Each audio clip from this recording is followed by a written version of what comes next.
Championship to come. Max Gomez defends his title against Frankie Toledo here on the Deuce.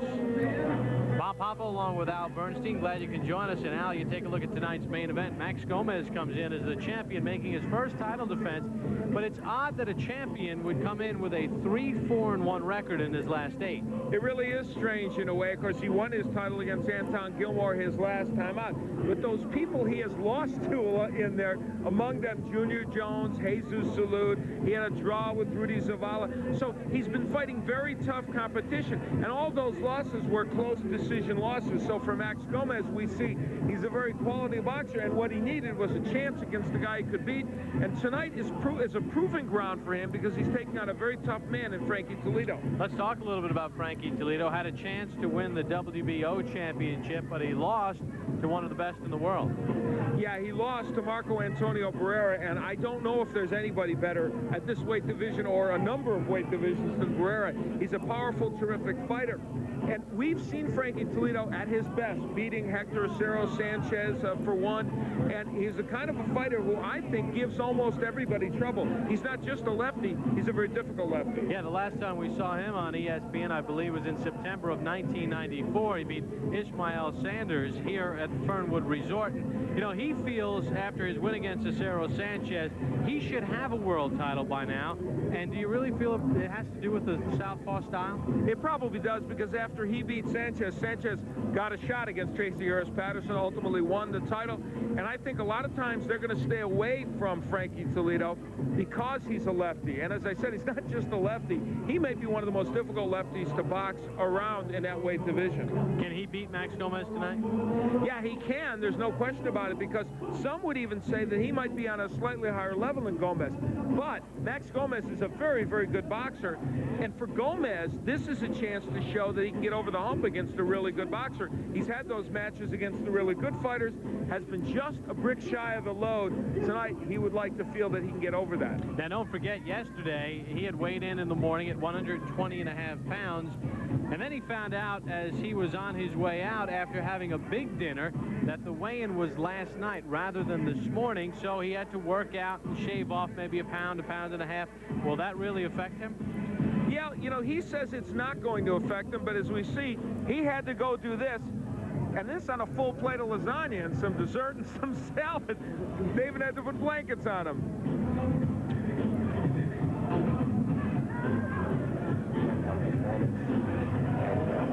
I'm sure you'll see just as much effort as we did when we won this belt back on March 16th right here in Bushkill. Well, you hear it from Jim Smith, his manager, and here comes Frankie Toledo, the Shark, out of Patterson, New Jersey. Works with Diego Rosario, his trainer, and he is a very confident young man. He feels very much that his skill level is above Gomez's. It almost has bordered on arrogance, and Frankie's not an arrogant guy. That's how confident he is that he can get the job done. Now, he might seem arrogant, very confident, but he's well-grounded. He is married, his wife Johanna, and they have 2 children. And Frankie works full-time at the Passaic Valley Water Commission in Clifton, New Jersey, fixing water mains. Gets up every morning at 5:30 a.m. to do road work, spends an hour with the kids, spends a full day on the job from 7:30 to 4:30, then goes to the gym from 5 to 7 at night. Every time I hear people denigrate boxers, I want them to hear a story like the one you just told about Frankie Toledo. How many people have the dedication to do that? And this is the kind of a moment he's done it for, a chance to win a title. Now, he's been here at the Fernwood Resort for 3 weeks getting ready, and I asked him yesterday, so how did you get the time off from work? And he said, you have to know the right people, and the commissioner, Alan Levine from the Passaic Valley Water Commission, is here to see Frankie Toledo challenge Max Gomez for the championship tonight. So he does have friends in high places. Well, and I'm sure they're proud of him, because when you have somebody working with you, we've seen this many times over the year, whether it be at a water commission or a department store or anywhere else, they're very happy when somebody that's working with them can get a chance to be on national television and to become a champion. Now, Max Gomez, on the other hand, isn't just a boxer as well. He might be the WBU Super Bantamweight champion, but he also works with his father remodeling homes, and more importantly, the woman holding the belt is his wife, Carmelita, and she She is very supportive. She'll work the corner for her husband, and they feel that they are truly a 1-2 combination.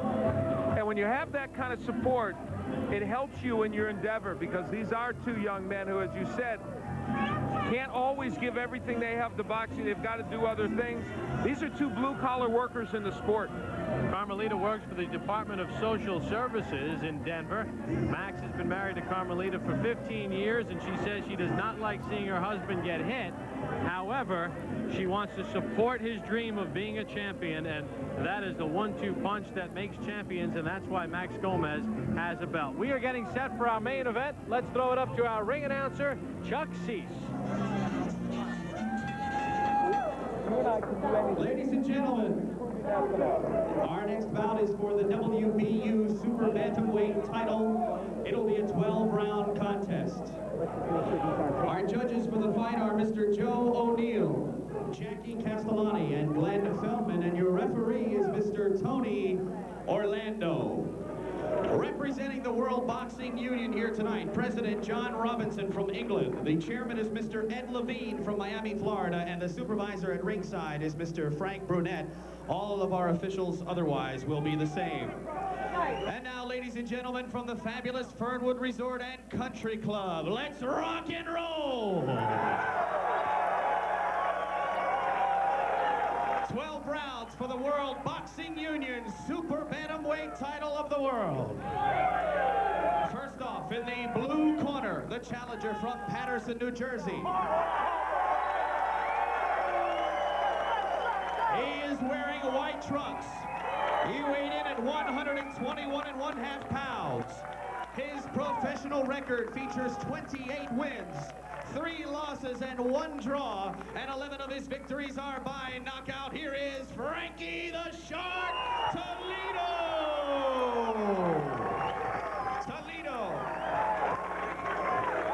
And in the red corner, ladies and gentlemen, from the mile-high city of Denver, Colorado, wearing gold trunks with black trim. He weighs an even 122 pounds, and in his professional career, he's amassed a record of 14 wins, 6 losses, and 1 draw. 8 of his wins are by knockout. He is the current World Boxing Union Super Bantamweight Champion, Mad Max Gomez!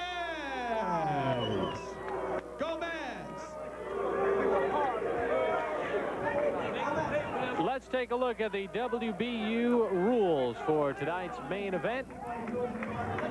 No 3 knockdown rule in effect. There is no standing 8 count. A fighter cannot be saved by the bell. The referee or doctor can stop the fight. Accidental foul under 6 rounds. It's a draw over 6 rounds. They go to the scorecards. Al, your keys to victory. Well, let's take a look at the keys. For Max Gomez, be aggressive throughout. Don't let them take a decision away from you. He's lost some close decisions. Use proper footwork. Got to get your left foot outside the right foot of the southpaw. We'll talk more about that as we go on. For Toledo, throw combinations, and we're set to go. Tony Orlando is our referee. Round number 1 underway. Max Gomez in the gold trunks with the black trim. Frank Toledo in the white trunks and the tassel look. A very flamboyant look by Frank Toledo. In fact, Al, the look of Frank Toledo is a little Hector Macho Camacho-ish. He does have the flashy trunks going. Hector's not the only one that can wear fringe. I asked him about the loss to Barrera, Toledo, and he says he just caught me. Trained for 12 rounds, but knew it would end fast. Either I'd knock him out or he'd knock me out. And I asked him if he'd want to fight Barrera again, and he said, not really. I don't blame him. Marco Antonio Barrera will probably be moving up in weight.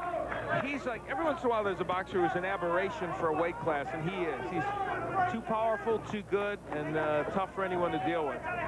Meanwhile, Gomez says he'd like a shot at Barrera, but he's got to get by what will be a very stiff challenge. This is a very tough first title defense for Max Gomez. Extremely so, and mentioned that Frankie Toledo beat Hector Acero Sanchez, and just before that had beaten Clarence Bones Adams, a TKO in 4. Bones injured himself in that bout, but still Toledo was boxing very well against him.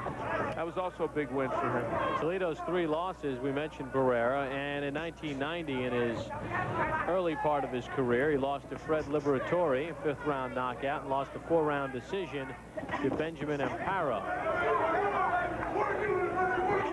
As for Gomez in the